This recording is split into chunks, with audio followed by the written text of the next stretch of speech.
Bueno, soy José María Retaroli, arquitecto, profesor emérito de la Universidad Nacional de Córdoba. He sido durante muchos años el titular de la Cátedra de Arquitectura 5B, una de las que me convoca ahora a dar algunas opiniones respecto al tema que va a tomar la cátedra, en concierto con otras cátedras de la facultad y en un esfuerzo académico importante para este año. Bueno, se me convoca bajo la idea de que hay un subquío urbano, de que los alumnos van a poder participar o van a participar de una acción de proyectos sobre las márgenes del río en busca de su reposición o de una nueva puesta en valor de las circunstancias de la relación entre el río y la ciudad. Yo pensé que había que hablar un poco de que esta intervención en el río Suquía requería lo que le llamo yo lo que hay que saber. ¿Cuáles son los elementos fundamentales, básicos, para que tenga en su cabeza el alumno, los jefes de trabajos prácticos, se unifique de alguna manera la tendencia de trabajo y el tema quede con una fácil metodología y un acuerdo de partida que permita avanzar sobre él? Esto me llevó a pensar en tres momentos de la vida del río que un poco testimonialmente están en mi propia vida, los he vivido. Tengo que decir que el río de mi niñez hasta el aprendizaje universitario era un río oculto, un río muy poco apreciado, era un río que fue siempre postergado, en muchos casos ni se lo veía, daba espaldas a la ciudad daba espaldas al río.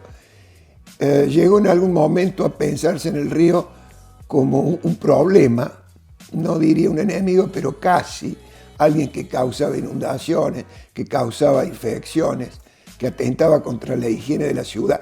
Y se hizo lo que se llamó en los años 50 la pavimentación del río. Se hizo ese canal de arrastre que todavía se ve en algunos tramos y que, si bien tenía una idea de que el río tenía que pasar rápido, no demorarse en la ciudad, no infectar, no contagiar, bueno, nos sacó también el contacto con el remanso natural, con la biología, con todas las virtudes naturales que tiene un río cuando contacta y que las lleva dentro de la ciudad cuando lo contacta. Actitud muy del movimiento moderno.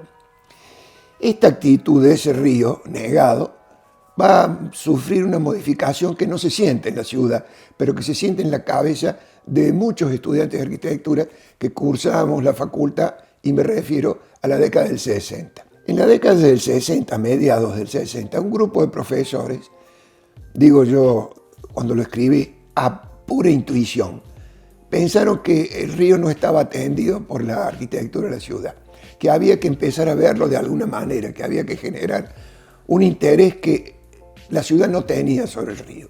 ¿Y qué hicieron? Procuraron que muchos de los temas de los talleres, muchas de las actuaciones académicas se realizaran suponiendo actuaciones en el río.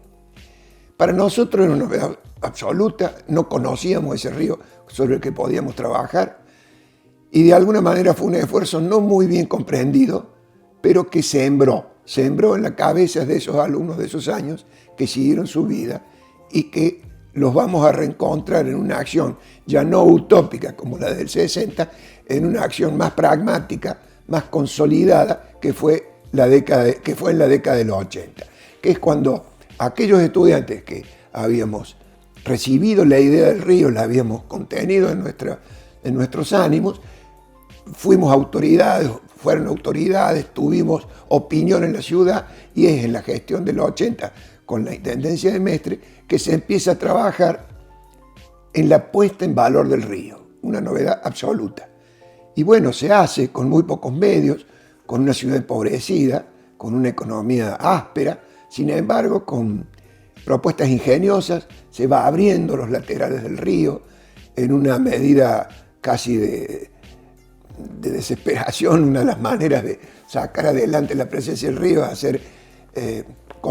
hacerle un conducto vial, lo cual después va a traer otro problema de contacto con la ciudad, pero que posibilitaba verlo, apreciarlo e ir generando una sucesión de lugares que aún hoy están presentes y que llegaron fuerte al sentimiento del habitante y a la consideración que el habitante empezó a tener del río.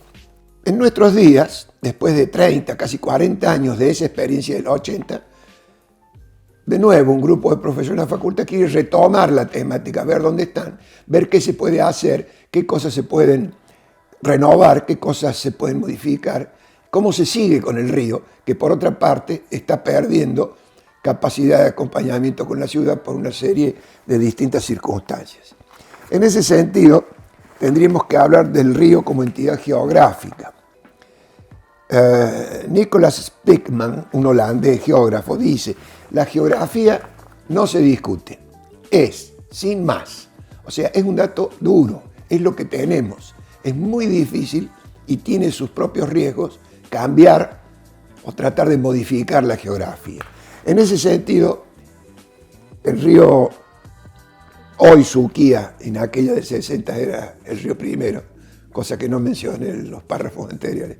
Este río Suquía, si consideramos que naciera en la boca del San Roque, del dique San Roque, y llega a la laguna de Mar Chiquita, tiene más o menos, todos los números que voy a dar son aproximados, pero en su aproximación exacta, unos 200 kilómetros. Hasta que llega a la ciudad, desarrolla unos 16 kilómetros más o menos, llega a la ciudad, toca el ejido urbano, atraviesa el ejido urbano entre 24, 28, 22 kilómetros según cómo se lo mide, y luego se extiende por la provincia de Córdoba hacia el este, buscando la laguna de Mar Chiquita. Fíjense que la entrada del Suquía en el ejido urbano se hace con una cota de 430 metros sobre el nivel del mar y sale del ejido urbano en una cota de 360 metros sobre el nivel del mar.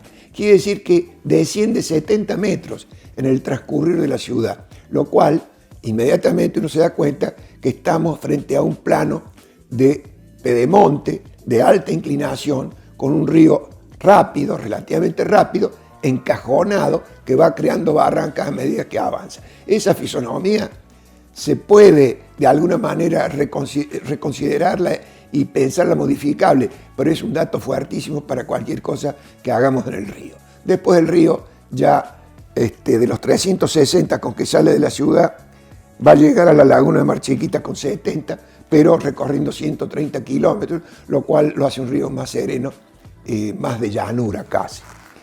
¿Cuál es el problema fundamental de este río que tiene un caudal bastante pobre comparado con otros ríos de ciudad del mundo? Tiene un promedio de 10 metros cúbicos por segundo, llega en invierno a tener 1,5 metros cúbicos por segundo, una pobreza grande, y un máximo en verano de 24 metros cúbicos con las lluvias, metros cúbicos por segundo. Este régimen de río lo torna peligroso cuando los afluentes, los residuos cloacales de unas 20 localidades que se sirven del río, lo usan como lugar de los desechos. Esto pasa en la cuenca alta, diríamos, antes de que entre al dique San Roque. Cuando sale del dique tiene que atravesar la ciudad, que a su vez le aporta parte de estos efluentes, y hay varias localidades que se siguen incorporando con sus residuos cloacales en el transcurso del recorrido de llanura. Se piensa que, estos son datos de Marconetti, de La Voz del Interior, nuestro periodista de la ciudad, que él dice que se estima que hay 1.600.000 personas que viven en esta cuenca del río, y de las cuales solo 600.000 tienen un buen sistema cloacal que no perturbaría el río. Quiere decir que hay 1 millón que están perturbando seriamente la naturaleza del río. Es lo que se llama una acción antrópica muy fuerte, muy devastadora, haciendo una realidad dramática.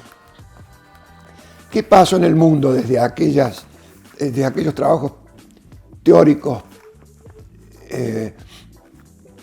utópicos de la década del 60 y de la puesta en valor de la década del 80 con respecto a la consideración de ciudades que tienen río o ríos que pasan por ciudades, que creció enormemente la consideración, se revaloró, se puso en circunstancias excepcionalmente críticas el accionar y el control de los ríos urbanos, pero con una explosión de entidades, agrupaciones que se dedican al tema. Se hacen congresos, hay una bibliografía muy extensa, analítica, estadística, metodológica. Hoy en día basta aterrizar en internet y encontrar un mundo de difusión de acciones que se ocupa de esta temática de ciudad y río, cada uno con su río, cada uno con su problema. Fíjense que en National Geographic, una cosa que me pareció muy interesante, dice que los ríos son las venas del planeta, las que se encargan de bombear agua dulce a los humedales, a los lagos y al mar, llevando nutrientes a través de los ecosistemas acuáticos. Es así como se mantienen vivas millones de personas. Los ríos son de una vitalidad extrema y cuando se contacta con una ciudad estamos ante un tema interesantísimo, del cual hoy hay una conciencia generalizada que de ninguna manera existía en la década del 80 y menos aún del 60. Hay una cantidad en Europa, en Estados Unidos, en Asia, de entidades que se ocupan de la problemática de los ríos en las ciudades. El Centro Europeo de la Restauración de Ríos destaca 7 beneficios mínimos que los ríos acuerdan en las ciudades. Ellos hablan de un bienestar físico, donde hay un río hay posibilidades de acción física de parte de los habitantes, ya que la actividad física ayuda a reducir el riesgo de generar enfermedades graves y mejora la calidad de vida en términos amplios. Hay un bienestar mental, porque hay evidencias de que el contacto con la naturaleza hace que la gente se sienta bien y realce positivamente su bienestar mental y contribuye así a la reducción de nuestro nunca mal ponderado estrés. También es un medio de recreación, ya que pueden proporcionar oportunidades como parte de la vida cotidiana, permitiendo disfrutar deportes, actividades complementarias, etc. También es un agente de cohesión social, porque los espacios públicos que se generan a su alrededor suelen fomentar la interacción social y la vinculación entre distintas personas de distintos sectores, y digo yo, de estratos de la sociedad, porque en ese sentido el río podría ser muy inclusivo.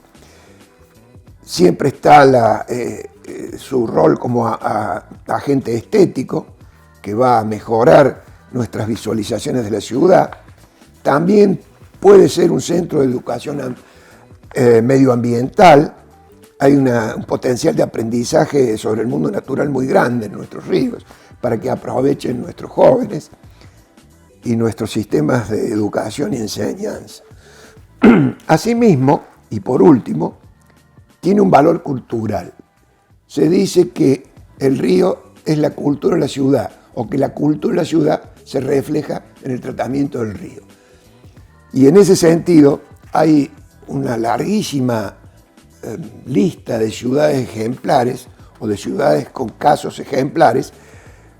Hablo, por ejemplo, del Chicago Riverwalk, de la ciudad de Chicago, ese río que conforma la ciudad, el Greenway de Los Ángeles, más cerca nuestro el Parque Botánico Río de Medellín, el Parque de Tres Ríos, muy inventado como solución de problemas de Pittsburgh, en Estados Unidos, y más cerca de lo latino, el corredor fluvial del Mapocho en Chile y el plan de renaturalización del río Manzanares en Madrid. Estos ejemplos son paradigmáticos en este momento. Hay muchos más, ¿no es cierto?, numerosos y destacados. Sin embargo, me interesaría para este aporte que traigo hoy hablar del caso de la ría del Nervión en la ciudad de Bilbao. Si viéramos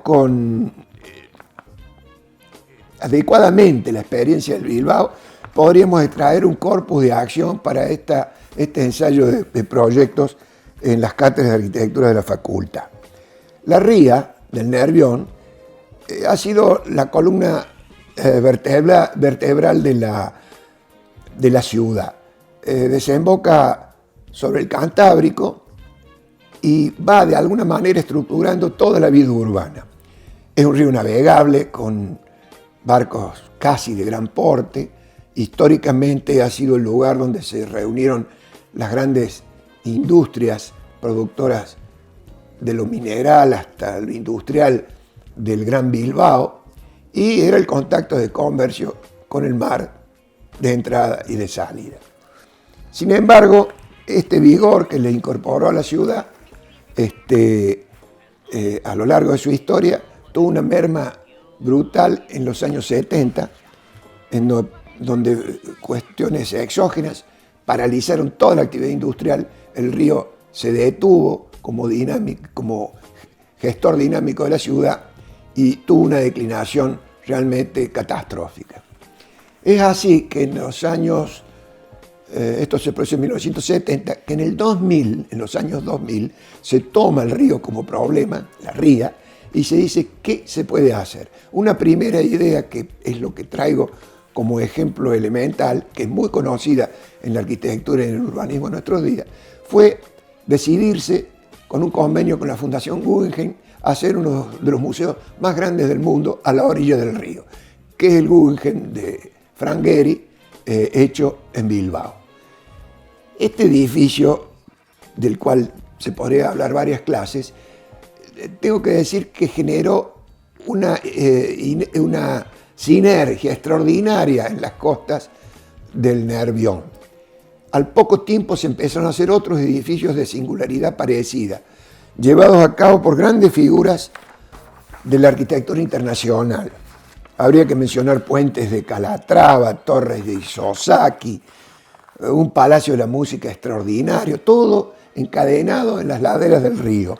Una biblioteca de la Universidad de Deusto hecha por Moneo, un paraninfo universitario hecho por Álvaro Siza, en fin, Peli haciendo una de las torres más altas de Europa, y así.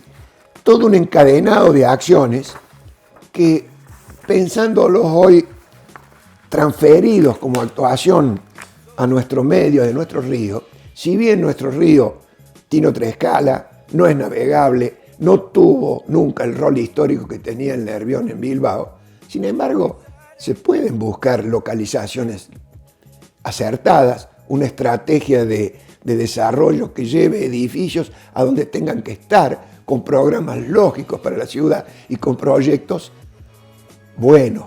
Ese es el ensayo. Si se van a hacer las obras, no importa, hay que ensayarlas. Hay que ensayarlas porque es la forma de poner en la cabeza de nuestros futuros arquitectos de acá a 20 años que esa posibilidad existe y es la que se está explorando ahora. Como digo, finalmente, en resumen, una vez más, ensayemos la utopía.